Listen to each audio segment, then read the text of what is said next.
The importance of reading agreements. Today, we will address a common concern raised in the comments, understanding why simply being told to read agreements isn't enough.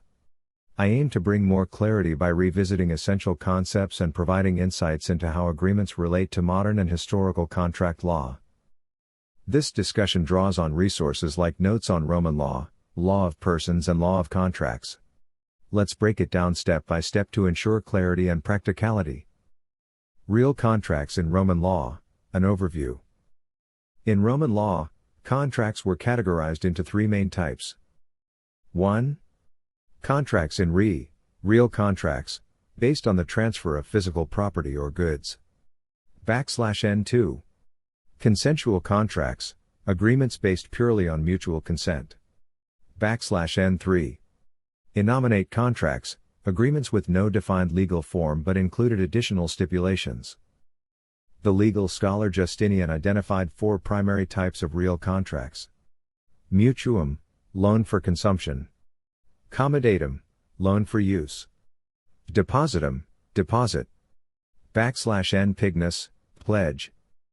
Each of these contracts had defining characteristics, including standards of care for property, rules on the transfer of ownership, specific obligations tied to their purpose. Key features of real contracts.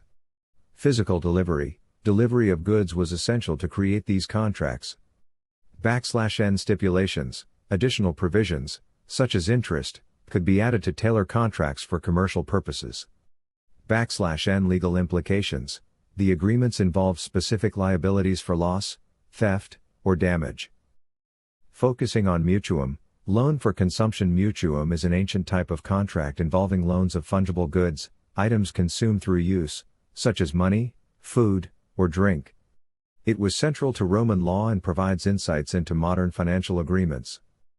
1. Characteristics of mutuum. Ownership transferred to the borrower, but the borrower was obligated to return an equivalent item of the same kind, quality, and quantity. N. The borrower bore liability for loss, theft, or damage, regardless of fault. 2. Modern parallels. Monthly bills or blank agreements, once signed or filled in, function similarly. By completing these agreements, you create a binding contract with obligations outlined by the issuer. 3. Stipulations and interest. Interest was not inherent in a mutuum contract but required a secondary agreement. Today, similar principles apply when additional terms, like interest rates, are added to financial agreements. The importance of reading agreements. Why focus on agreements? Agreements outline the rules, obligations, and remedies available to both parties. Understanding these documents allows you to identify key terms and responsibilities. N avoid damaging the property, e.g., bills or legal documents, through improper markings. N take informed actions aligned with legal standards. Common mistakes to avoid. Writing all over agreements or adding unauthorized codes can render them invalid or cause liabilities. Misinterpreting the purpose or instructions within agreements leads to errors in fulfilling obligations. Key insights from Roman law and the UCC. Many principles of Roman contract law align with modern practices under the Uniform Commercial Code, UCC. Delivery and ownership transfer. As in Roman law, the delivery of goods today often transfers possession and ownership. N fungibility. Similar to mutuum, fungible goods, e.g., money, must be returned in equivalent form, quantity, and quality. N liability for damage. Borrowers are responsible for safeguarding the property they handle. Actionable steps for greater clarity. 1. Join the group, access resources and connect with others learning about agreements and legal obligations. N2. Read the agreements, focus on understanding the terms outlined in the documents you receive. N3.